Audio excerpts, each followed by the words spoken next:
Bismillahirrahmanirrahim. Alhamdulillahirabbil alamin. Wassallallahu wasallam ala sayyidina Muhammadin wa ala alihi wa sahbihi ajma'in. Alhamdulillah. Selamat bertemu dalam pengajian kita pada pagi ini. Hari ini kita akan bincangkan pokok-pokok Islam ataupun perkara-perkara yang menjadi penyempurna agama Islam kita ini berdasarkan hadis Nabi kita Muhammad sallallahu alaihi wasallam yang lebih terkenal dengan nama hadis Jibril. Hadis Jibril ini ialah hadis yang merupakan soal jawab antara malaikat Jibril dengan Nabi Muhammad sallallahu alaihi wasallam. Di mana dalam hadis ini Nabi SAW menerangkan jawapan-jawapan kepada soalan malaikat Jibril yang bergantung dengan pokok-pokok keislaman. Kalau Al-Fatihah, surah Al-Fatihah itu dikatakan Ummul Kitab atau Ibu Al-Quran, mengandungi pati atau intisari daripada Al-Quran semua sekali, kulasahnya atau patinya atau intisarinya pada Al-Fatihah. Oleh sebab itu Al-Fatihah disebut Ummul Kitab, Ibu Kitab, Ummul Quran, Ibu Al-Quran. Maka hadis Jibril ini ada sebahagian ulama mengatakan dia Ummus Sunnah, Ibu As-Sunnah, Ibu hadis Nabi SAW, kerana ia mengandungi isi dan pati daripada segala perkara yang berhubung dengan hukum hakam Islam secara ringkas.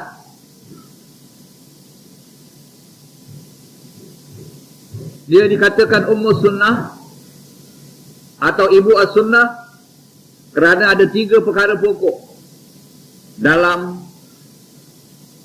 hukum Islam kita atau dalam agama Islam kita terkandung di dalam hadis ini.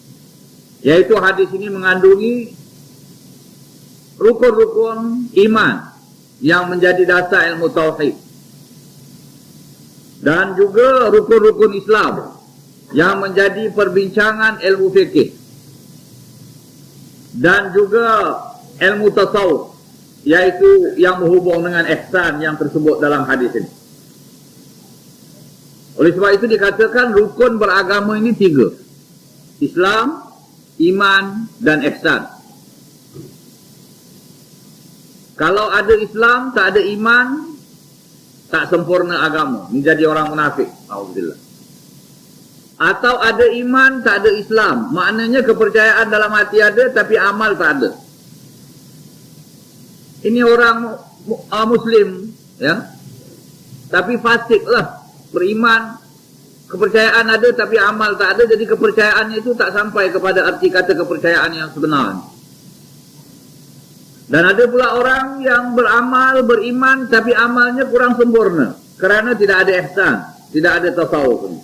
Jadi kalau ada 3-3 ni barulah sempurna, ya. Ada keimanan yang betul dalam hati dan ada amalan-amalan yang dibuat sebagai membuktikan keimanan, dan ada pula kesempurnaan amalan kita itu dengan adanya garis-garis tasawuf yang kita jaga supaya amal kita tidak rosak. Itulah sebabnya kerana perkara-perkara ini yang paling penting sekali dalam kita beragama, maka dikira hadis yang kita nak bincangkan pada pagi ini, yaitu hadis Jibril ini, dikatakan Ummus Sunnah atau Ibu As-Sunnah. Dan Nabi SAW telah menegaskan di akhir hadis ini bahawa yang datang itu malaikat Jibril mengajar kamu akan agama kamu. Nanti kita akan bincangkan lagi perkara-perkara yang penting berhubung dengan hadis ini. Kita baca hadisnya dulu. Ruwiyan Umar bin Al-Khattab radhiyallahu anhu qala bainama nahnu julusun 'inda Rasulillah sallallahu alaihi wa alihi wa sallam dhata yawmin istala'a 'alaina rajulun shadidu bayad ath-thiyab shadidu sawad ash-sha'r la yura 'alayhi atharu as-safar wa la ya'rifuhu minna ahadun hatta jalasa ila an-nabi sallallahu alaihi wa alihi wa sallam fa asnada rukbatayhi ila rukbatayhi wa wada'a kaffayhi 'ala fakhidayhi وقال ya Muhammad akhbirni 'anil Islam. Faqala al-Islamu an tashhada an la ilaha illallah wa anna Muhammadar Rasulullah wa tuqima as-salah wa tu'ti az-zakah wa tasuma Ramadan wa tahujja al-baita in istata'a ilayhi sabila. Qala sadaqta. Fa'ajibna lahu yas'aluhu wa yusaddiquhu.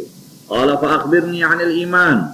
Qala an tu'mina billahi wa malaikatihi wa kutubihi wa rusulihi wal yawmil akhir wa tu'mina bil qadari khairihi wa syarrihi.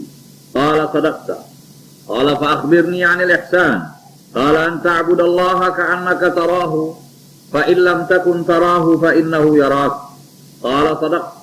Qala fa akhbirni 'anis sa'ah. Qala mal mas'ulu 'anha bi'a'lama minas sa'il. Qala fa akhbirni 'an amaratiha. Qala an talidal amatu rabbataha wa an tara al-hufata al-'urata al-'alata ri'a asy-sya'i yatatawaluna fil bunyan. Thumma intalaqa falabitha maliyan thumma qala ya Umar atadri man as-sa'il? Qultu Allahu wa rasuluhu a'lam. Qala hadha Jibril atakum yu'allimukum dinakum. Itulah hadis. Artinya diriwayatkan daripada Sayyidina Umar bin Al-Khattab radhiyallahu anhu, katanya, pada satu ketika kami sedang duduk di sisi Rasulullah sallallahu alaihi wasallam. Tiba-tiba muncul di tengah-tengah kami seorang laki-laki yang sangat putih pakaiannya, sangat hitam rambutnya, dan tidak ada tanda-tanda dia itu orang pelayaran. Dan tidak pula sesiapa di antara kita yang mengenali. Hinggalah orang ini duduk di hadapan Nabi sallallahu alaihi wasallam, maka disandarkannya dua lututnya ke lutut Nabi dan diletakkannya dua tangannya atas paha Nabi, dan dia berkata, "Ya Muhammad, beritahu aku tentang Islam." Maka Rasulullah sallallahu alaihi wasallam menjawab, Islam itu ialah engkau menyaksikan bahawa tiada Tuhan melainkan Allah dan Muhammad pesuruh Allah. Kau dirikan sembahyang, kau keluarkan zakat, kau puasa bulan Ramadan, dan kau naik haji jika engkau mampu pergi ke sana. Katanya, benar cakapmu. Maka kami heran, dia bertanya dan dia yang membenarkan. Kemudian dia berkata lagi, beritahu saya tentang iman. Maka jawab baginda, iman itu ialah engkau beriman dengan Allah, malaikatnya, kitabnya, rasul-rasulnya, hari kemudian, dan beriman dengan takdir Allah baik dan buruk. Katanya, benar cakapmu. Kemudian katanya, beritahu saya tentang ihsan. Maka sabda baginda, hendaklah engkau menyembah kepada Allah seolah-olah engkau melihat kepadanya, dan kalau engkau tidak melihat kepadanya, dia melihat engkau. Katanya, benar cakapmu. Kemudian katanya, beritahu saya tentang hari kemudian, hari kiamat. Nabi menjawab, orang yang ditanya tidak lebih mengetahui daripada orang yang bertanya. Maka katanya, beritahu saya tentang tanda-tandanya. Maka jawab baginda, tandanya ialah seorang amah akan melahirkan tuannya, dan kau akan melihat orang-orang yang berkaki ayam, tidak berpakaian, orang miskin, pengembala-pengembala kambing, berlumba-lumba mempertinggikan bangunan. Kemudian orang itu pun keluar. Maka lama kemudian Nabi bertanya, wahai Umar, tahukah kau siapa yang datang itu? Jawabku, Allah dan Rasulnya lebih mengetahui. Maka jawab Nabi, itulah Jibril datang kepada kamu mengajarkan agama kamu. Inilah hadis riwayat Muslim yang mengandungi perkara-perkara yang disebutkan dalam hadis tadi, ya. Dan sekarang kita bincangkan. Hadis ini diriwayatkan oleh Umar bin Al-Khattab radhiyallahu anhu. Sayyidina Umar bin Al-Khattab sudah kita kenali siapa orangnya, salah seorang sahabat yang terbesar di kalangan sahabat-sahabat Nabi radhiyallahu anhum ajma'in.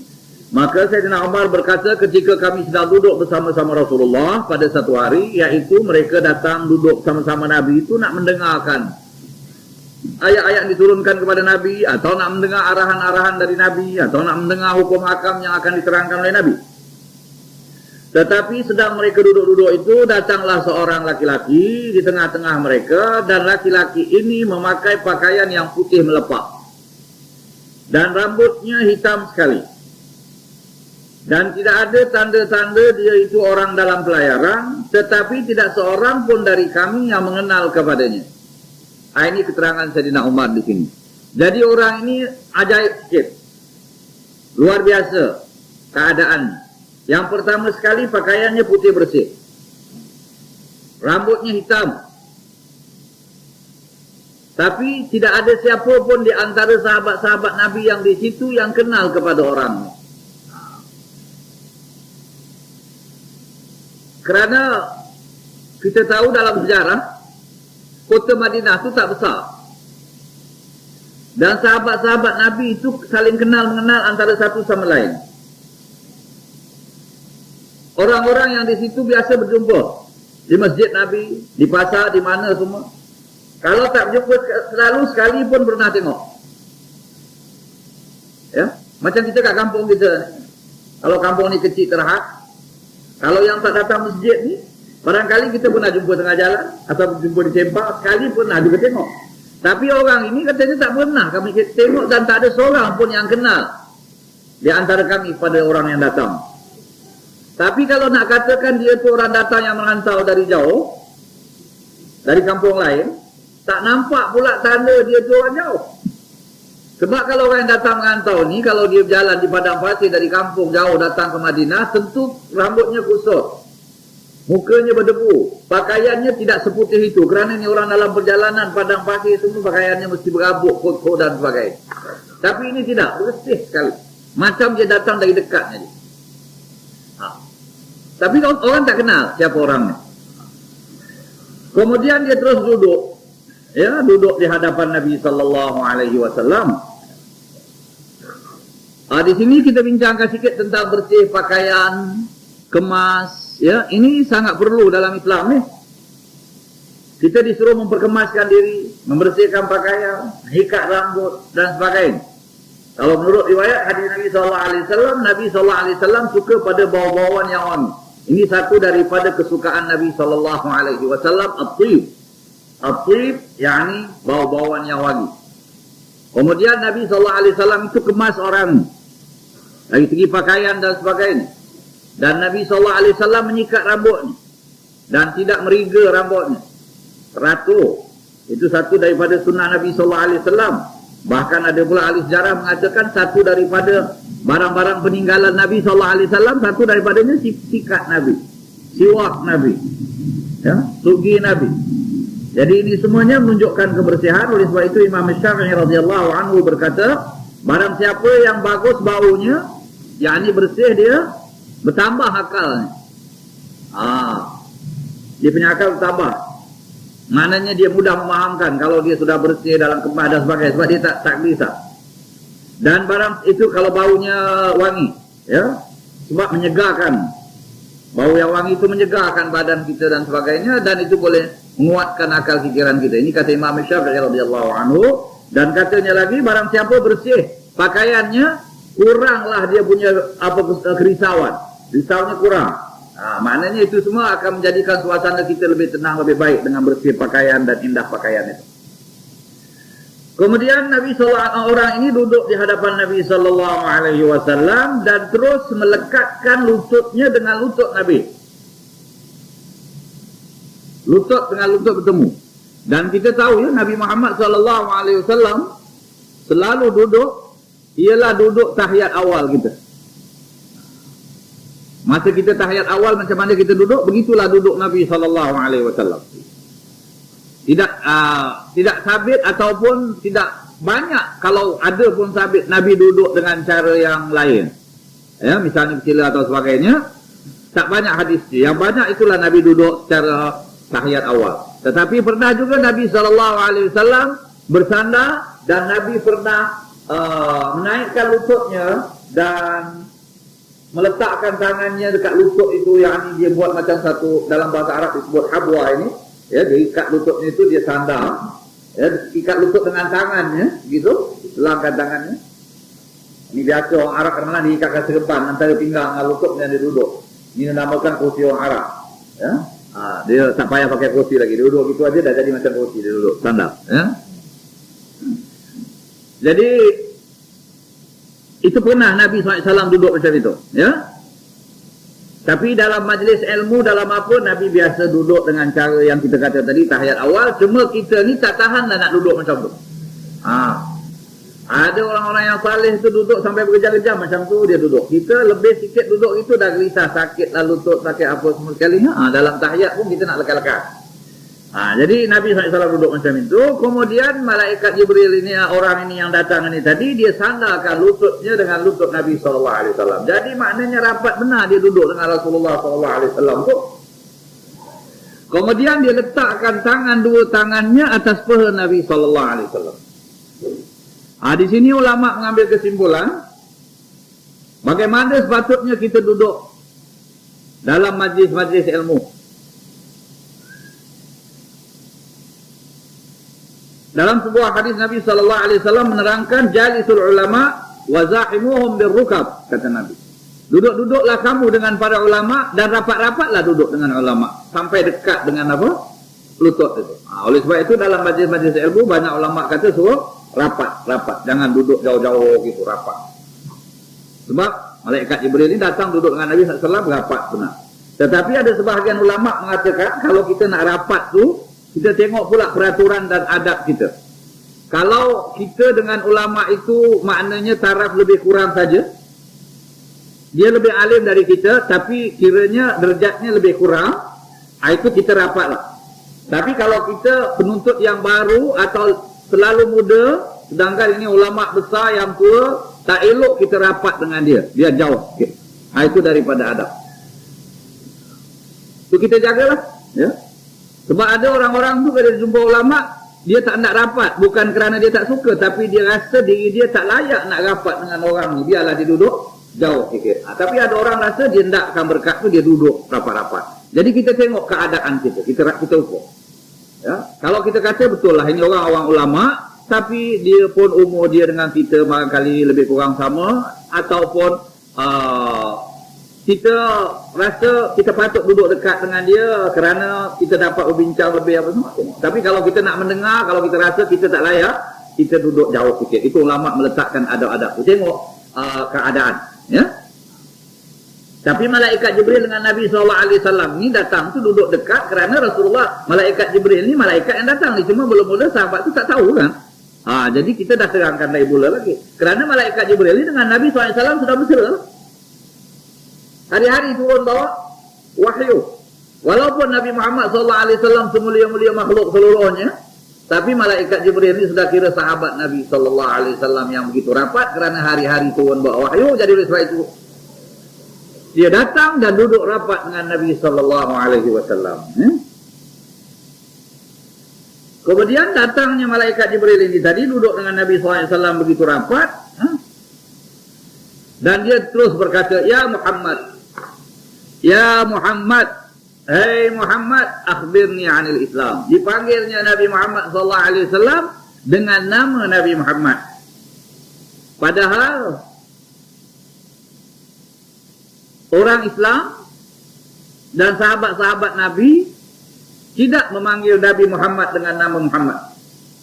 Tetapi mereka memanggil Ya Rasulullah. Ini yang sabit dari sahabat-sahabat Nabi. Ya Nabi Allah. Kebanyakannya Ya Rasulullah. Lalu mereka kata wahai Rasulullah, wahai Nabi Allah.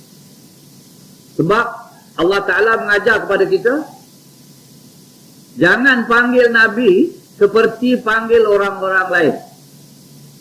Itu firman Allah Ta'ala, La taj'alu du'a'ar rasuli bainakum ka du'a'i ba'dikum ba'da. Jangan kamu jadikan panggilan kamu kepada Rasulullah itu seperti panggil kamu sesama kamu.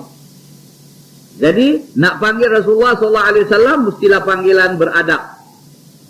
Macam mana adabnya? Jangan panggil dengan namanya terus. Jadi panggil gelaran atau diletakkan sesuatu sebelum nama itu. Seperti kita kata Ya Sayyidana, Ya Habibana, Ya Maulana. Ataupun sebagaimana dipanggil oleh sahabat-sahabat, Ya Rasulullah, wahai Rasulullah. Jangan panggil ya Muhammad. Tetapi malaikat Jibril ni panggil ya Muhammad. Terus, ya Muhammad katanya. Pasal apa? Sebab ulama mengatakan malaikat Jibril ni datang di rupa-rupa manusia tu tadi, ya.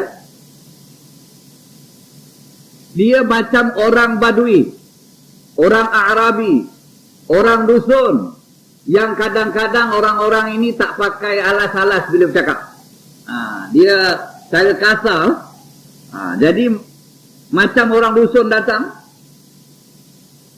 Orang dusun tu kalau datang dia jumpa Nabi, dia tak panggil ya Rasulullah, dia panggil ya Muhammad. Atau dia panggil ya apa-apa lagi yang orang Arab biasa sebut. Pasal apa? Dia orang dusun, orang kampung. Orang Badui Arab ni dia kasar. Jadi orang Arab bila dia tahu ini Badui, dia tak kisah dia cakap kasar sikit ke tak sopan ke apa, ini Badui gitu, dia tak apa. Tapi kalau orang Bandar, orang Madinah, sahabat Nabi itu sopan santun. Sama-sama Nabi di hadapan Nabi SAW. Jadi oleh sebab itu malaikat Jibril panggil ya Muhammad. Tapi ada pula ulama-ulama yang membaca bahagian-bahagian yang menunjukkan kebesaran derajat Nabi Muhammad SAW sampai mereka kata kalau tak kerana Muhammad tak jadi alam. Kalau tak kerana Muhammad, wah ini kita nampak begitu hebat sekali. Memang kelebihan Muhammad SAW ni banyak. Tetapi Nabi Muhammad selalu mengingatkan umat, jangan kamu memperbesar-besarkan aku sampai menjadi macam kaum Nasrani, besarkan dia punya Nabi sampai darjat Tuhan, na'udzubillah. Jangan sampai begitu, kata Nabi SAW. Jadi inilah kelebihan Nabi Muhammad SAW.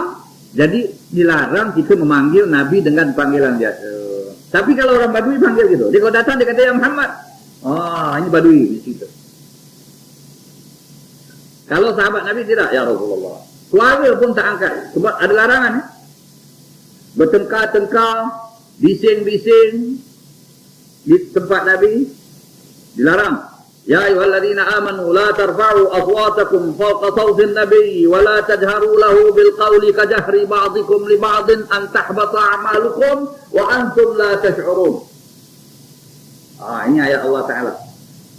Ya ayyuhalladzina amanu, wahai orang yang beriman, la tarfa'u aswatakum fawqa sawtin nabi. Jangan kamu tinggikan suara kamu lebih daripada suara Nabi sallallahu alaihi wasallam. Maknanya depan Nabi jangan pekik-pekik. Nabi cakap belan, kau cakap lagi kuat. Jangan.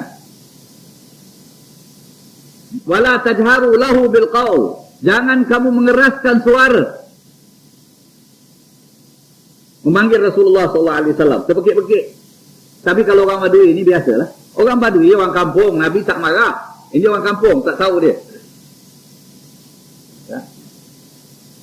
Kampung Badui ini lain sikit lah. Ini orang duduk kat bukit-bukit kat apa, dia punya tabiat apa. Wala tajharu lahu bil qaul. Jangan kamu meninggikan suara. Memanggil Nabi ke, bertengkar depan Nabi ke, tak boleh. Tak boleh bertengkar depan Nabi, tak boleh bergaduh depan Nabi, tak boleh menyuarakan suara yang lebih tinggi dari Nabi. Antahbata a'malukum. Nanti ini menyebabkan amalan kamu musnah.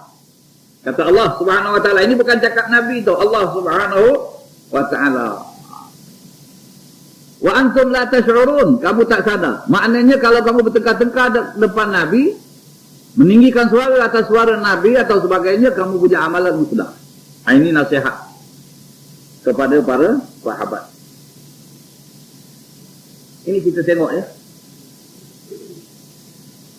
Sayangnya Allah Subhanahu wa taala kepada Nabi Muhammad sallallahu alaihi wasallam. Nabi Muhammad ni kekasih Allah. Kemudian Allah Taala dah didik Nabi Muhammad sallallahu alaihi wasallam dengan didikan daripada Allah. Nabi Muhammad ni sebagaimana kita katakan tadi, dia orangnya sangat pemalu dan sangat tawaduk. Kadang-kadang Nabi Muhammad sendiri tak hendak tegur sahabatnya yang tersilap tu. Kerana Nabi ni tak mahu sangat menyentuh perasaan sahabat-sahabatnya sebagaimana Allah Ta'ala sayang dengan Nabi Muhammad, Nabi Muhammad sayang pada sahabat. Kalau tak dapat tidak dah mesti cakap, barulah Nabi cakap. Kalau tidak Nabi diam. Ini satu daripada akhlak Nabi. Tapi teguran tu datang daripada Allah Subhanahu wa Ta'ala. Allah yang tegur. Ini kita tengok bagaimana Allah Ta'ala kasih pada Nabi, dan Allah Ta'ala kata ini Nabi, Allah Ta'ala tahu Nabi ini memang pemalu orangnya dan tawaduk orangnya, Tuhan tak mau pula sahabat-sahabat tu tak bersopan di hadapannya, Allah Ta'ala turunkan ayat.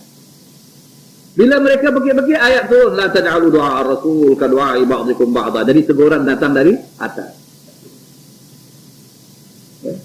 Satu masa sahabat-sahabat Nabi ni, sahabat-sahabat Nabi ni sangat kasihkan Nabi SAW, sayangkan Nabi dan selalu nak berdamping dengan Nabi.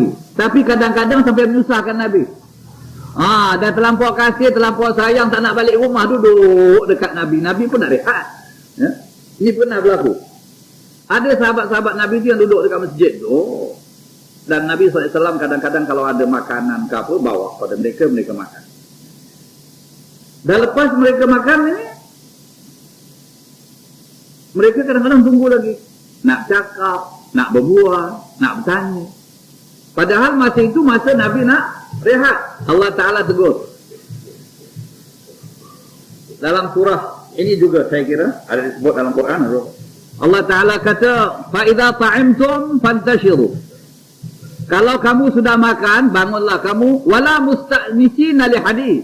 Jangan kamu tunggu-tunggu lagi nak bercakap. Inna dzalika kana yu'dhin nabi. Perkara ini mengganggu Nabi. Fayastahi minkum. Nabi malu dengan kamu. Wallahu la yastahi minal haq. Allah Ta'ala tak malu dalam perkara kebenaran. Allah Ta'ala tegur mereka. Jadi Nabi tak tegur. Jangan lagi buat perkara macam ini. Kalau sudah makan, baliklah. Biar Nabi masuk biliknya, biar Nabi berehat. Nabi tak tegur. Tapi Allah Ta'ala tegurkan ayat. Ini semua ada dalam Quran. Jadi di sini semua menunjukkan kelebihan Nabi Muhammad SAW, kemuliaan Nabi Muhammad SAW, dan perhatian Allah kepada Nabi Muhammad SAW. Jadi kita ni harus beradab pada Nabi SAW. Walaupun Nabi dah tak ada di tengah-tengah kita dengan jasadnya, tapi zikrul Rasul, sebutan Nabi SAW, jiwa Rasulullah, pengajaran Rasulullah mesti ada.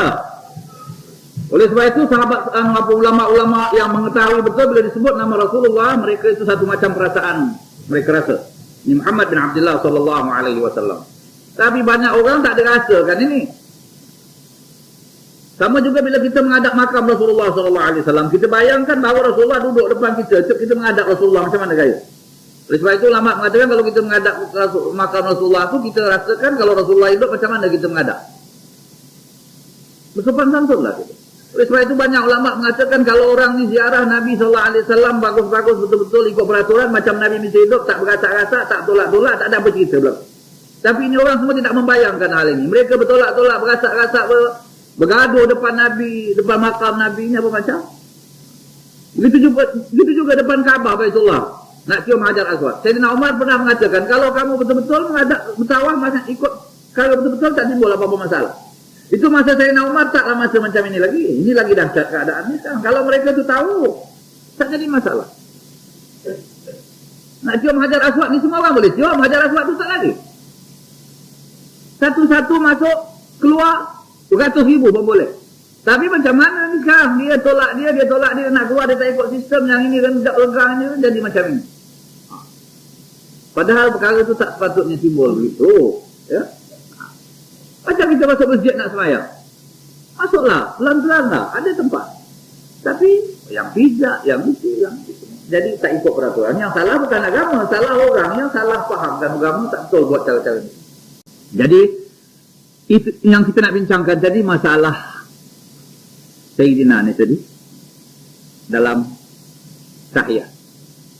Jadi ada ulama, ini ulama kita mazhab Syafi'i, ya. Ini kita tak bincangkan yang lain-lain. Kata kalau di luar sembahyang kita bolehlah Sayyidina, dan eloklah kita menyebut Sayyidina wa Maulana wa Habibina Muhammad sallallahu alaihi wasallam.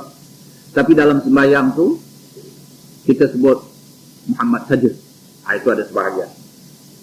Tapi sebahagian ulama mengatakan hatta dalam sembahyang pun kita boleh sebut Sayyidina. Tak salah.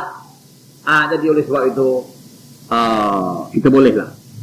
Tapi ingat, bila kita tidak menyebut Sayyidina dalam sembahyang, kalau kita kata Allahumma salli ala Muhammad, bukanlah bermakna kita memperkecil Nabi SAW. Tidak. Kita tetap junjung Rasulullah SAW, tetapi kita mengatakan kita tidak ikut sebagaimana arahan Nabi dalam masa kita ibadah ni tadi. Bukan kerana memperkecil. Yang mengatakan ada Sayyidina, alhamdulillah dia tak kira di dalam sembahyang ke, di luar sembahyang ke, dia tetap nak memuliakan Rasulullah sallallahu alaihi wasallam.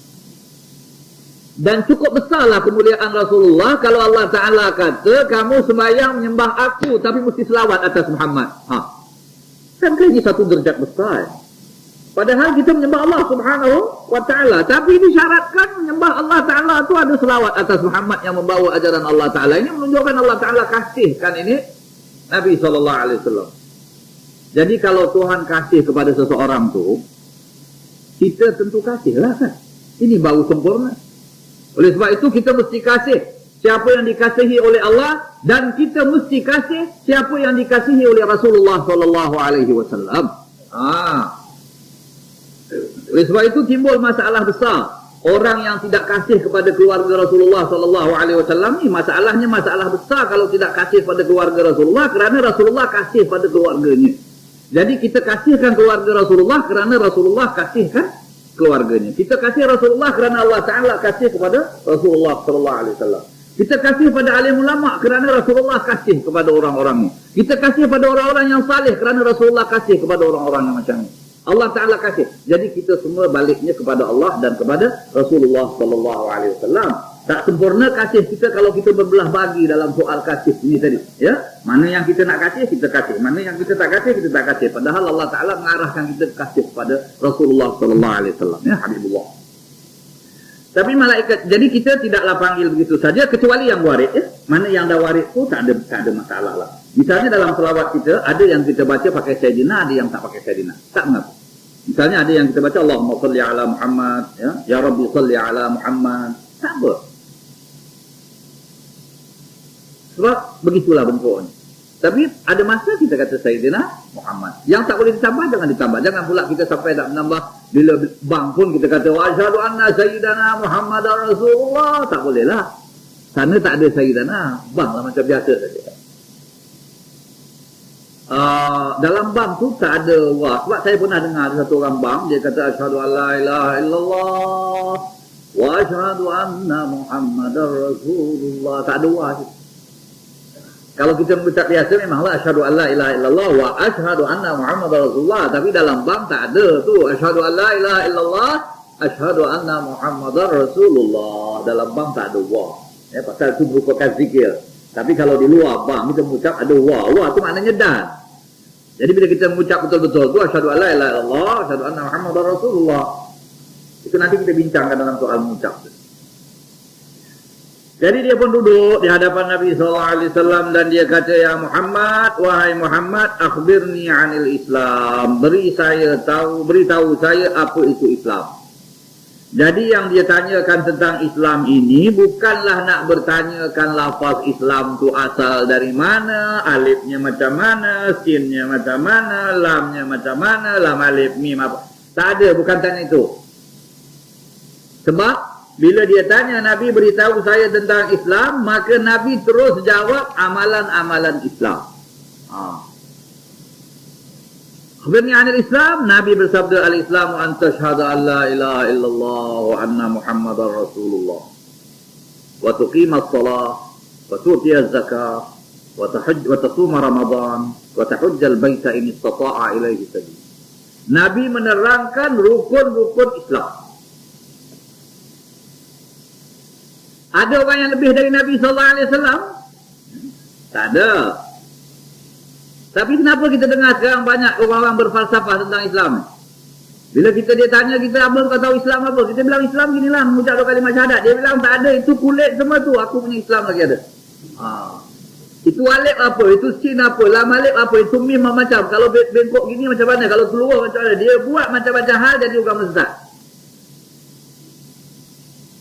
Dia berfalsafah tentang perkataan Islam, tapi dia tak pernah buat amalan Islam.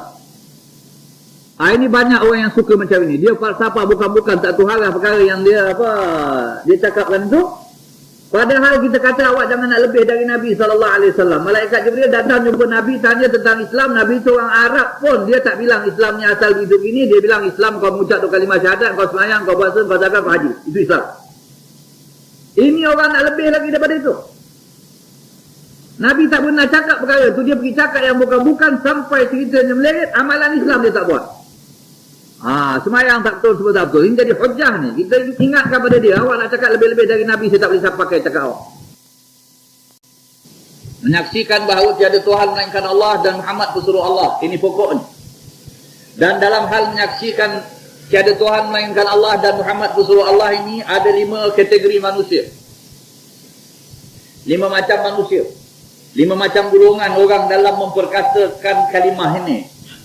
Golongan yang pertama, mengucap dengan lidah, percaya dalam hati, dan beramal dengan yang ditunjukkan di dalam amalan-amalan Islam. Maka ini oranglah yang disebut mukmin Muslim, dan ini oranglah yang akan dapat balasan yang besar di akhirat, iaitu syurga, tidak ada syak lagi padanya. Sebab mengucap zahir, asyhadu an la ilaha illallah wa asyhadu anna Muhammadar Rasulullah. Hati memang percaya. Dan bila disuruh beramal, dia beramal. Sebab kita kalau balik pada sejarah, nak mengucap kalimah ini, ya, pada masa permulaan Islam tu, kalau tak betul-betul orangnya, dia berfikir 2 kali tu. Pasal apa? Bila dia mengucap kalimah ini, dia melahirkan Islam, dia terpaksa menghadapi berbagai-bagai cabaran daripada kaum musyrikin Makkah. Kau dah ikut Muhammad, ya, kau dah masuk Islam, ya, dia orang buat macam-macam. Jadi orang yang telah mengucapkan 2 kalimah syahadat di saat genting, di masa itu derajatnya paling tinggi, dia berani mempercakapkan yang hak walaupun dia menghadapi perkara-perkara yang macam-macam. Sekarang orang kalau kita nak ajak masuk Islam ke apa, dia fikir kalau saya masuk Islam apa ni, macam mana, saya ni ada gitu gini macam-macam hal semua. Ini orang tak beranilah menegakkan kebenaran. Pendeta-pendeta Yahudi apa pasal tak masuk Islam, padahal dia tahu Nabi SAW benar sebagai Nabi. Dalam kitab dia ada sebut. Pasal apa? Dia kira kalau masuk Islam ini untung-untung dunia ni semua dah tak dapat, kedudukan tak dapat, semua habis sama sekali. Buat apa? Sudah tak berani ini, tak berani untuk menegakkan kebenaran. Tapi Sayyidina Bilal bin Abi Rabah, dia mesti hamba, dia mengucap asyhadu an la ilaha illallah wa asyhadu anna Muhammadar Rasulullah. Bahkan dia tahu apa akibat yang dia akan terima, kerana Tuhannya mesti ada. Tuhan dia kafir. Dia mesti hamba lagi, dia belum merdeka, tapi dia tahu ni kalimah tu hak, kalimah yang sebenarnya. Kita mesti hidup atas kalimah ni, mati atas kalimah ni, dan dibangkitkan insya-Allah di akhirat atas kalimah ni. Dia tahu betul. Terus dia mengucap. Diseksa oleh hamba, oleh tuannya. Sampai Sayyidina Abu Bakar beli merdekakan. Tuannya kata bawa air, dia tengah panas tu, tengah diseksa dalam panas, dirantai atau diikat. Tuannya bawa air. Kau mau ni air? Tentulah orang haus mau. Syarat, aku nak dengar kau sebut saja. Itu percaya tak percaya terpulang pada kau. Sebut aja nama berhala kita. Ni mereka pernah nyembah berhala. Ada berhala nama Uzza, ada berhala nama Lata, ada berhala nama Hubal. Sebut aja nama berhala ni, aku kasih air. Oh tidak, sebut pun tak mau. Ahad, Allahu Ahad. Tak kasih air, tak apa. Ini orang yang betul-betul sebut dengan lisan, percaya dengan hati, dan beramal pula. Ini mukmin Muslim. Ini satu kategori. Mudah-mudahan kita termasuk dalam golongan orang ini, insya-Allah taala. Dan yang kedua, sebut dengan lidah, percaya dengan hati, tapi amalan ada rosak. Sembahyang on off, kadang-kadang sembahyang, kadang-kadang tidak, tak betul sembahyang, gitu gini semua sekali, dosa ada buat, maksiat buat, apa semua. Tapi mengucap memang betul, memang orang Islam, percaya dalam hati, tapi amal ni ada rosak. Ini kategori yang kedua. Orang ini tidak akan kekal dalam neraka walaupun sudah ada janjinya dia mungkin masuk neraka, kerana Allah Ta'ala dah menjanjikan orang yang macam ini, kalau Allah Ta'ala nak siksa boleh siksa, kalau Allah Ta'ala nak ampunkan boleh ampunkan. Sebab dia tidak syirik. Kalau syirik tu tak ada ampun. Ini tidak. Jadi ini terserah kepada Allah Ta'ala. Tapi mesti ada satu keselamatan, tidak kekal dalam neraka. Sebab Allah Ta'ala tidak akan mengekalkan, ini janji Allah, tidak akan mengekalkan dalam neraka orang yang dalam hatinya ada sebesar zarah iman pada Allah Subhanahu Wa Ta'ala. Sebesar zarah, sebiji debu, itu iman pada Allah tidak kekal dalam neraka. Sebaliknya tidak akan masuk surga orang yang dalam hatinya ada syirik walau sebesar zarah pada Allah Subhanahu Wa Ta'ala. Ini yang bahaya ni, sikit mesti no jaga betul. Ini yang kedua. Yang ketiga, ini banyaklah ni. Yang kategori dua ni ramai. Umum, termasuk kita semua sekali. Kadang-kadang ada maksiat, ada dosa. Dosa besar, dosa kecil. Macam-macam. Minta ampunlah selalu. Mati dalam husnul khatimah insya-Allah Ta'ala. Mudah-mudahan. Ya? Itu yang kita harapkan. Yang ketiga, ada keyakinan dalam hati, tetapi tak dapat nak menyebut dengan lidah. Kerana apa? Bisu dia. Orang nak masuk Islam, bisu, tak tahu, tak boleh cakap. Tak apalah. Macam mana nak ucap dia bisu? Tapi kepercayaan dalam hati. Ini orang kira mukmin, selamat, tak ada apa-apa. Atau belum sempat dia mengucap, mati dia. Dia dah percaya tentang Islam, baru nak mengucap sampai ajal. Maka kita kata ini orang pun selamat pasal tak tempat nak melahirkan ucapan. Jadi husnul khatimah ni. Ya. Sebab itu Nabi SAW kata dalam sebuah hadis, ada orang antara dia dengan neraka ni sedengkal lagi nak masuk neraka. Lebih kurang lah hadis tu. Hadis tu tak bilang sejengkal, dia bilang sehasta. Tapi orang Melayu kata sejengkal lah, bila dah dekat tu sejengkal. Kalau orang Arab dia kata sehasta, satu hasta. Dia lagi satu hasta nak masuk neraka, sejengkal lagi nak masuk neraka. Tiba-tiba suratan takdir mengatakan dia ahli syurga. Dia buat amalan ahli syurga di saat akhir. Masuk syurga dia. Ada macam ni, ada orang dari muda kafir sampai tua umur 70 tahun masuk Islam. Wah. Lepas itu tak berapa lama mati dalam Islam. Alhamdulillah, ini nikmat besar ni. Kerana dia punya perkara yang lepas semua sekali cancel. Siapa bilang cancel? Tuhan kata. Mana siapa-siapa masuk Islam, dia punya dosa yang telah lalu semua sekali hapus. In yantahu yughfar lahum ma qad salaf. Qul lil ladzina kafaru. Beritahu ya Muhammad kepada orang yang kafir itu, kalau mereka berhenti dari kekufuran, diampunkan segala dosa yang telah lalu. Ini ayat menurut satu riwayatnya diturunkan kerana sempena Wahsy. Wahsy ini asalnya seorang hamba.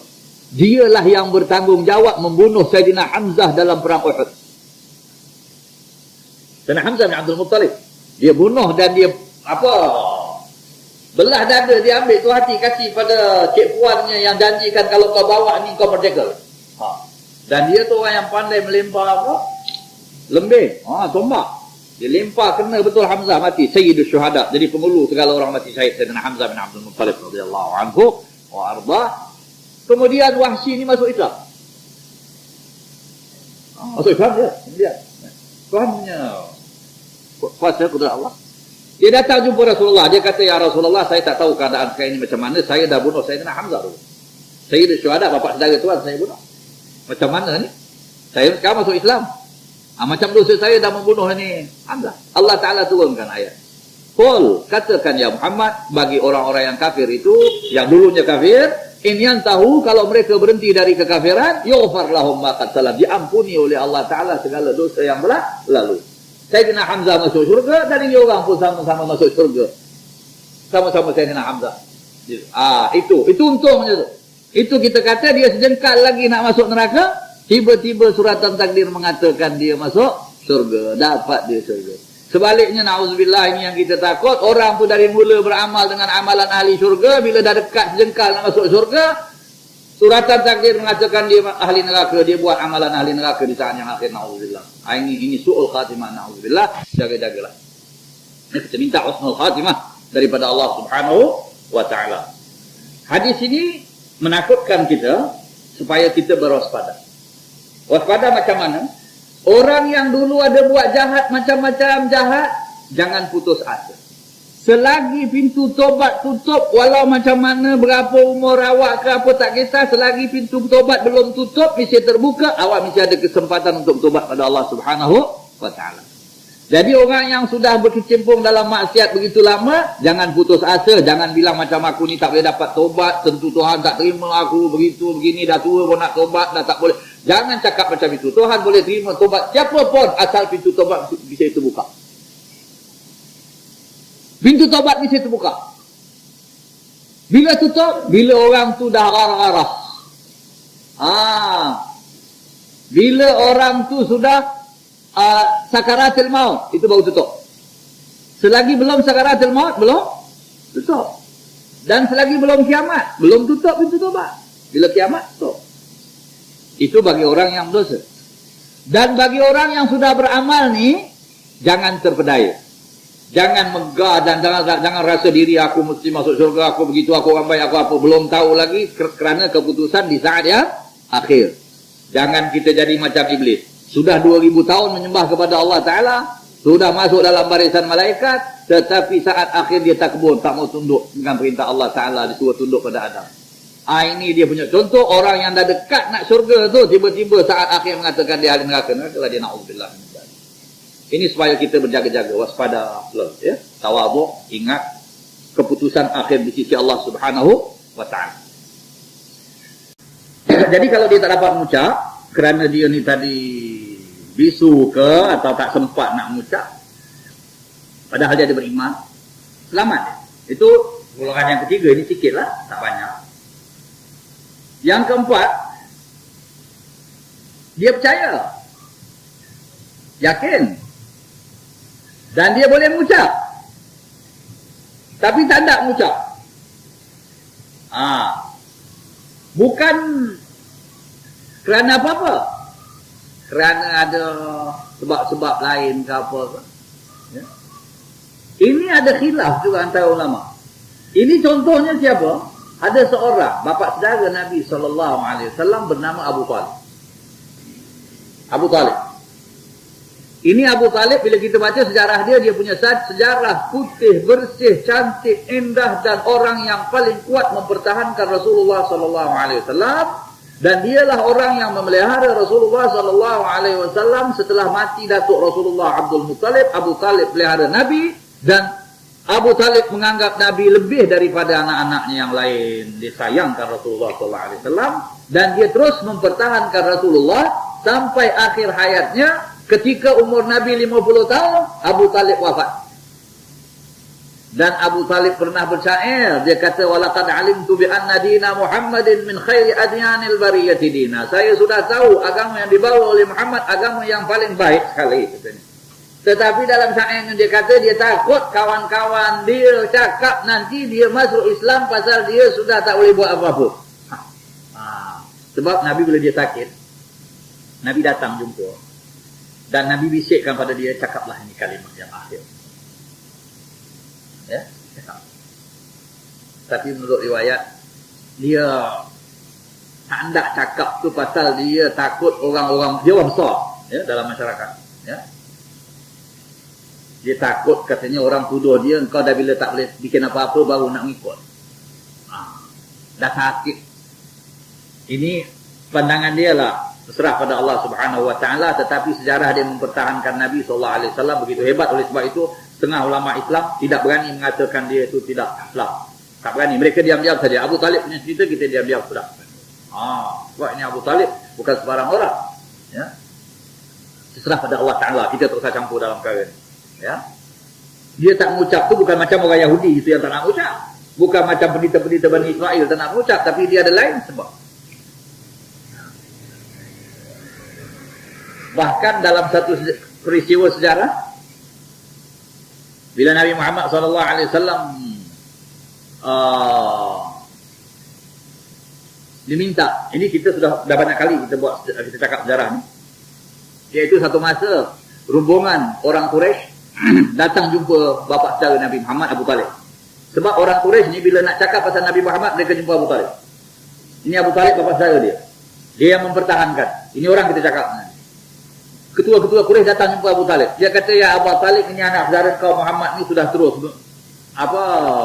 menyiarkan agama dan memperkecilkan agama datuk nenek kita ni semua. Sekarang kita nak buat tawaran. Engkau pergi tanyalah dengan anak saudara kau tu, dia berdakwah tu pasal apa? Dia menyiarkan agama ni tak apa. Dia nak jadi raja.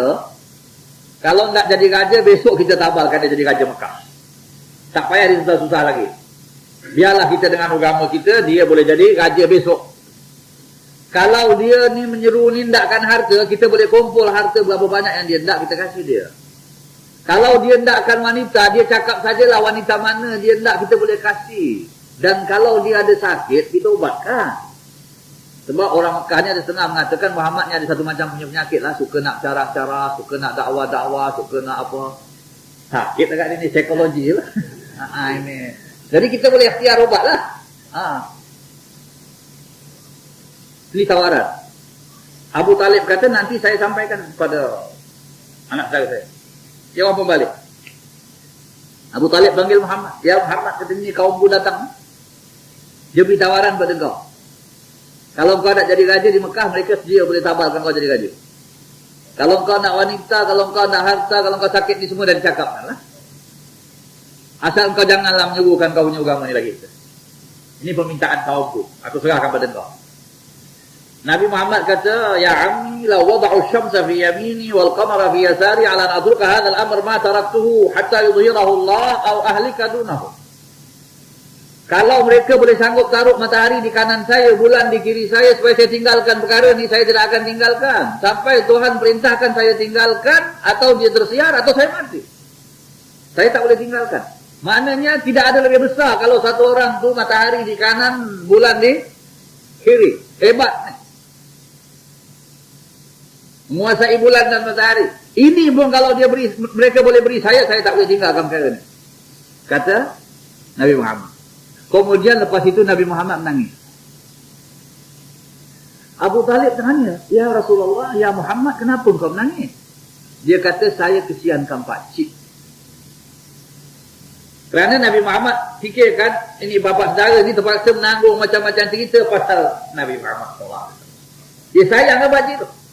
Dia kata, saya kesiankan pakcik kerana pakcik terpaksa pulang balik jumpa dia orang marah, dia orang apa semua sekali. Dia orang tak jumpa Muhammad, jumpa Abu Talib. Abu Talib kata, ya Muhammad, buat hal aku, kau tak usah susahkan. Aku pandai menghadapi kaum. Engkau boleh jalan terus dengan kau punya dakwah. Itu dia punya kata. Ya? Kau boleh jalan, kau boleh siarkan, kaumku aku boleh sambung. Kau jangan susah, aku boleh tahu cakap dengan mereka. Jalanlah.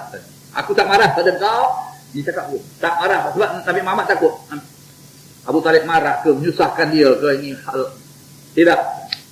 Kemudian dia syair. Wallahi lam yasilu ilaika bi jam'ihim hatta uwassada fit turabi dakhilina. Ini sambungan daripada syair tadi. Dia kata, aku tahu agama yang dibawa oleh Muhammad sebaik-baik agama. Dan demi Allah, mereka tidak dapat akan mengapa-apakan kau, ya Muhammad, selagi aku hidup. Kecuali kalau aku dah berbantalkan tanah, itu aku tak tahu. Jadi maknanya kalau aku masih hidup, aku tetap akan mempertahankan kau.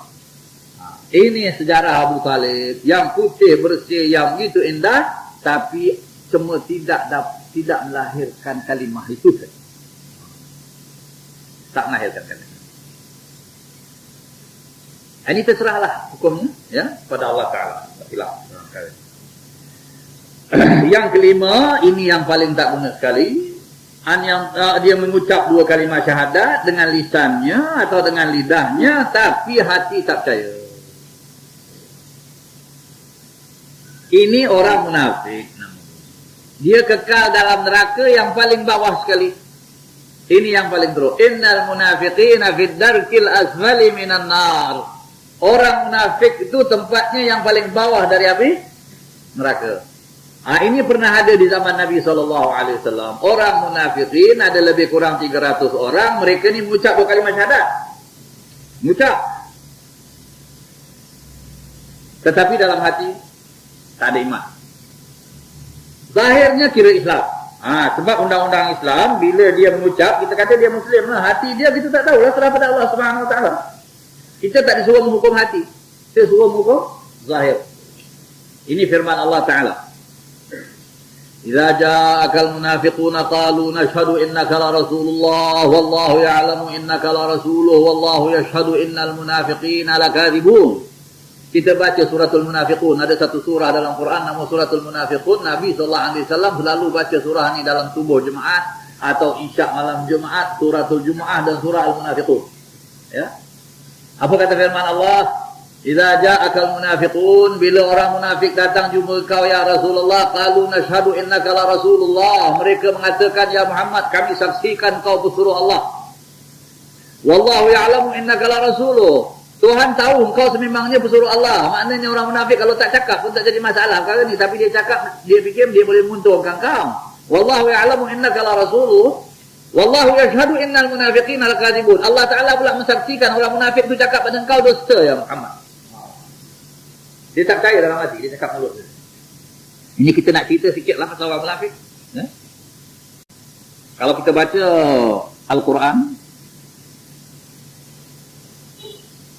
Alif Lam Mim, Zalikal kitabu la raiba fihi hudan lil muttaqin, alladzina yu'minuna bil ghaibi yuqimuna as-salata mimma razaqnahum yunfiqun, walladzina yu'minuna bima unzila ilayka wa ma unzila min qablika bil akhirati hum yuqinun, ulaika ala hudan min rabbihim wa ulaika humul muflihun. Ini sifat orang-orang yang beriman pada Allah Ta'ala, betul-betul beriman. Ya, ini kita baca lah nanti Quran, kita tengok dia punya makna. Ini sifat orang yang beriman, kata Allah, inilah orang yang dapat petunjuk, dan inilah orang yang akan berjaya. Benar. Kemudian, lepas itu Allah Ta'ala kata, innal ladzina kafaru sawa'un 'alaihim andartahum am lam tundirhum la yu'minun, khatamallahu 'ala qulubihim wa 'ala sam'ihim wa 'ala absarihim ghishawah. Ini, hingga akhir ayat, ini sifat orang yang kafir terang-terang. Yang terang kafir, mengucap pun tidak, dan terang-terang mereka tak percaya. Mereka dapat azab, kata Allah. Tapi yang jadi masalah, wa minan nas man yaqul amanna billahi wa bil yawmil akhir wa ma hum bimu'minin yukhadi'una Allah wal ladina amanu wa ma yakhda'una illa anfusahum wa ma yash'urun fi qulubihim maradun. Wa ini cerita orang yang ketiga, orang munafik. Wa minan nas, ada di antara manusia, man yaqul, dia berkata, amanna billahi wa bil yaumil akhir, kami beriman dengan Allah dan dengan hari kemudian, wa ma hum bimu'minin, sebenarnya mereka tidak beriman, yukhadi'un Allah, mereka menipu Allah, kata Allah Ta'ala. Ini cerita orang munafik. Panjang ayat itu, ada berapa ayat? Ya? Siapa ini orang? Ini ceritanya gini. Kita bawa sikit sejarahnya supaya kita dapat satu gambaran yang betul dalam perkara. Sebab dalam kategori munafiknya dua bahagian ulama mengatakan. Munafik amal, munafik i'tiqad. Ada dua. Munafik i'tiqad ni habislah. Ada pula munafik amal. Ini munafik amal ni banyak, pura-pura. Depan orang baik, belakang orang tak baik. Tapi i'tiqad tak rosak. Ini satu. Ini kita nak tengok munafik. Munafik i'tiqad memang tak ada beriman. Di Madinah tu, ini orang Madinah. Bila sebut pasal orang munafik, orang Madinah. Orang Mekah tu sama ada mukmin atau kafir terang-terang. Ini masuk sejarah Nabi SAW. Sebab dalam sejarah tak terdapat di antara orang Mekah tu yang munafik katanya. Yang munafik ini termasuk dalam golongan orang Madinah. Dia punya sejarah begini. Madinah tu diduduki oleh dua kaum. Satu nama kaum Aus, satu kaum Khazraj. Kalau Mekah, Quraisy. Ini Madinah. Orang-orang Aus dan Khazraj ni, sebelum datang Islam, mereka saling bergaduh antara mereka sama mereka. Dan orang Yahudi dapat kesempatan duduk tempat mereka. Kemudian, mereka berfikir di masa-masa yang akhir dekat dengan masa Islam ni, mereka rasa kita perlu ada satu ketua. Kalau tidak, kita berpecah-pecah, ini musuh kita ada. Jadi kita mesti mau bersatu padu pakai satu ketua. Kita melantik raja. Jadi diorang berurut-urut untuk melantik seorang raja. Diorang namakanlah siapa agaknya yang patut jadi raja atau jadi ketua kita di Madinah. Masa itu diorang belum ada ketua lagi. Terfikir mereka beberapa orang nama di antara pembesar-pembesar Madinah. Pembesar Madinah Sa'ad bin Mu'adz, Sa'ad bin Bishr, Abbad bin Bishr dan lain-lain lagi. Ini beberapa orang ketua-ketua Islam, ketua-ketua Madinah belum Islam lagi. Dan satu daripada nama-nama yang ikut istilah orang sekarang yang begitu menonjol, begitu terkemuka, Abdullah bin Ubay.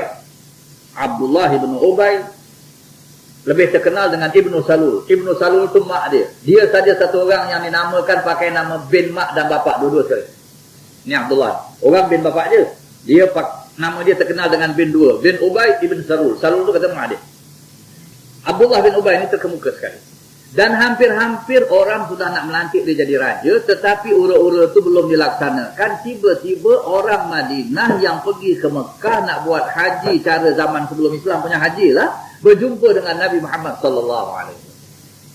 Ini permulaan Islam orang Madinah, berjumpa dengan Rasulullah. Dan mereka bila mendengar Muhammad bin Abdullah Rasulullah, mereka kata kita mau ikut Tuan punya pengajaran, dan kita mau kalau boleh Tuan datang tempat kita, kita mau satu orang jadi pemimpin kita, dan dengan agama ni kita boleh bersatu. Ini permulaan Islam orang Madinah. Kita baca sejarah dia. Tahun yang pertama ada 6 orang datang, tahun yang kedua ada datang 40 orang, tahun yang ketiga datang 70 orang. Kemudian Islam berkembang di Madinah sebelum Nabi hijrah lagi ke Madinah. Jadi ura-ura orang Madinah untuk melantik Abdullah bin Ubay jadi raja ni padam. Tak ada cerita lagi. Mereka kata kita tak payah ada raja lagi, sekarang kita sudah ada Nabi dan Rasul yang diutus kepada umat manusia daripada bangsa Arab Quraisy, kita mau bawa dia datang sini. Jadi Abdullah bin Ubay ini ada menaruh perasaan yang tidak senang terhadap Nabi Muhammad sallallahu alaihi wasallam. Dan dia orangnya pintar, bercakap bagus sekali. Kalau kita baca suratul Munafiqun, ada cerita di situ, kebanyakannya rujuknya pada Abdullah bin Ubay. Allah Taala kata wa idza ra'aitahum tu'jibuka ajsamuhum wa in yaqulu tasma' liqaulihim ka'annahum khushubun musannada yahsibuna kulla sayhatin 'alaihim humul aduwwu fahdharhum qatalahumullahu anna yufakun. A'udzubillah. Ya. Dibaca suratul Munafiqun dalam Al-Quran. Jadi padamnya ura-ura. Tak ada cerita lagi tentang nanti raja. Dan Nabi Muhammad pun berhijrah ke Madinah. Dan Madinah jadi negara Islam. Nabi Muhammad jadi ketua negara. Jadilah orang Aus dan Khazraj ini bersatu padu jadi kaum Ansar. Yahudi tinggal Yahudi lah. Majoriti orang Madinah sudah Islam. Tinggal lagi Abdullah bin Ubay, dan dia ada orang-orang yang menyokongnya 300 orang. 300 orang. Ini yang disebut orang munafik. Dia jadi ketua. Mula-mula bila Nabi datang, dia sama-sama sambut. Dia sambut semua. Orang Madinah semua sambut. Dia pun sambut. Ramai semua sambut. Tapi dalam hati tidak tak mau dan marah betul ini. Dengan perkataan yang kasar, ini Muhammad datang sudah kacau kita punya tempat. Jadi mereka berfikir apa macam sekarang ni kita punya kedudukan yang 300 orang ni. Nak tetap atas agama kafir kita kah? Nak ikut Yahudi kah? Nak ikut Islam kah? Fikir buat perkiraan ha? Nak tetap atas agama kafir ni 300 orang tak sampai ke mana lah? Apa yang ada? Nak ikut Yahudi tak kena. Gaya orang Arab pergi masuk agama Yahudi ni tak betul. Jarang pernah, tak pernah berlaku. Ada tak ada mesti ikut Muhammad. Itu dia punya apa? Perkiraan. Ikut zahir aja lah. Ini untuk kepentingan kita. Kalau tidak kita terpencil, kita tersingkir, kata mereka. Jadi mereka mengikut Muhammad, mengucap 2 kalimat syahadat, masuk Islam, tapi keimanan dalam hati tak ada. Langsung tak ada. Bahkan marah lagi, tapi terpaksa.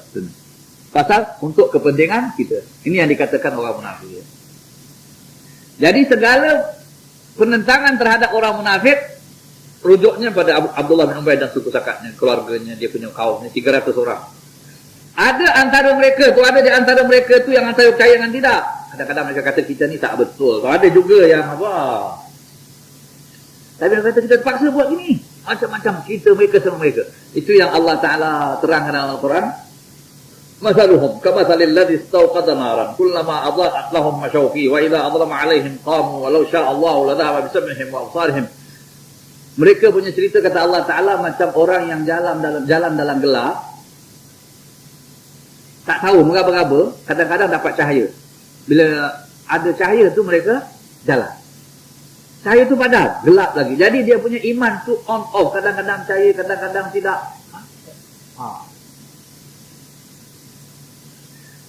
Kita baca tu ayat cerita. Ini orang munafikin. Tapi Nabi layan mereka seperti layanan orang Islam. Mereka datang masuk masjid, duduk sama-sama, sembahyang sama-sama. Semua sama. Umar bin Khattab pernah kata pada Rasulullah, ya Rasulullah, ini orang kita rembat saja, tapi kata jangan. Tidak munafik, terang. Nabi kata tidak, aku tak mahu orang cakap aku bunuh orang aku sendiri, kata Nabi sallallahu alaihi wasallam. Sebab itu sebab dalam Islam, kalau orang tu masuk Islam, kita tak boleh tanya kalau masuk Islam pasal apa, kenapa, apa sebab kau percaya ke tidak. Jangan, dia sudah terima saja. Itu antara dia dengan Tuhan. Kalau dia baik-baiklah. Sebab kita suruh ikut zahir.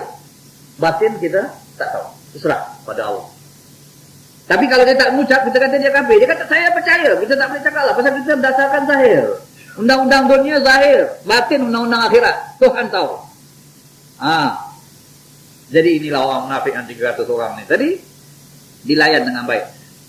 Datang masjid. Allah Ta'ala kata, Ra'aital ladhi yukadzibu bid-din, fadhalikal ladhi yad'u'al yatim, wa la yahuddu ala ta'amil miskin. Fawailul lil musallin alladhina hum 'an salatihim sahun. Neraka wail bagi orang yang semayang tu yang tidak jaga waktu semayang. Ini orang munafik mula-mula. Dia tak ada kepercayaan. Bila semayang, orang semayang ni semayang. Tak semayang, tidaklah. Kita buat apa? Kalau dia orang tahu kita belum semayang, kita semayang. Kalau tak tahu, kita buat bodoh sudah. Kita bukan ada kepercayaan. Ini yang Allah Ta'ala kata, ini orang semayang, tapi masuk neraka wail. Alladzina hum yura'un, yang menunjuk-tunjukkan semayang mereka itu. Mereka datang semayang, mereka tunjuk. Nak tunjuk Muhammad ada tak? Ada Muhammad ada. Kita semayang lah. Nanti Muhammad nampak kita semayang. Yura'un, menunjuk-tunjuk. Wa yamna'un al-ma'un, menghalang dari sebarang bantuan. Orang munafik ini kalau ada anak yatim, dia tak suka tolong. Bahkan dia marah. Kau bapak kau pergi ikut Muhammad, pergi perang sama Muhammad, dah mati. Kenapa kau jadi macam ni? Dia marah pula dengan anak yatim. Siapa suruh bapak kau pergi ikut Muhammad? Menengking anak yatim. Tolong-tolong tak ada. Ini semua Muhammad punya anjuran. Begitu punya anjuran tak boleh ni semua. Jadi ini orang munafik. Tapi nasib baik dia orang 300 orang. Akhirnya semua habis. Tapi orang yang sifat macam ni bila-bila pun ada sampai akhir zaman. Sayyidina Ali masa berperang dengan orang yang menentangnya daripada kaum Khawarij yang menentang Sayyidina Ali daripada kaum Nawasib ni. Sayyidina Ali dapat bunuh satu ketua dia. Dan Sayyidina Ali berperang dengan orang-orang yang menentang Khawarij. Khawarij ni termasuk dalam macam-macam hal ya. Ini sejarah Sayyidina Ali. Kemudian bila Sayyidina Ali dah bunuh ketua orang Khawarij yang menentang ni, cerita kemudian apa tak? Anak Sayyidina Ali berkata, Alhamdulillah, syukur wahai ayah, dia punya ketua dah habis. Maknanya boleh selamatlah umat ni, tak ada orang yang macam ni lagi. Sayyidina Ali kata, hai anak, kalau orang Islam ni tinggal 2 orang aja, satu boleh jadi macam ini juga, kata Sayyidina Ali bin Abi Thalib. Na'udzubillah. Oleh sebab itu ini kita jagalah, ini kita membincangkan kategori orang yang mengucap 2 kalimah syahadat ini. Jadi kita harap masuk yang pertama itu tadi yang betul-betul, dan kalau pun tak dapat janganlah pergi yang lain, biarlah yang kedua, paling kurang diampuni oleh Allah Subhanahu wa Ta'ala. Jadi saya fikir cukup sampai sini, kita belum cerita panjang lagi tentang hadis Jibril. Tak apalah, dalam masa kita mencari kitab ni kita bincangkan hari ini, kita sambung lagi banyak cerita.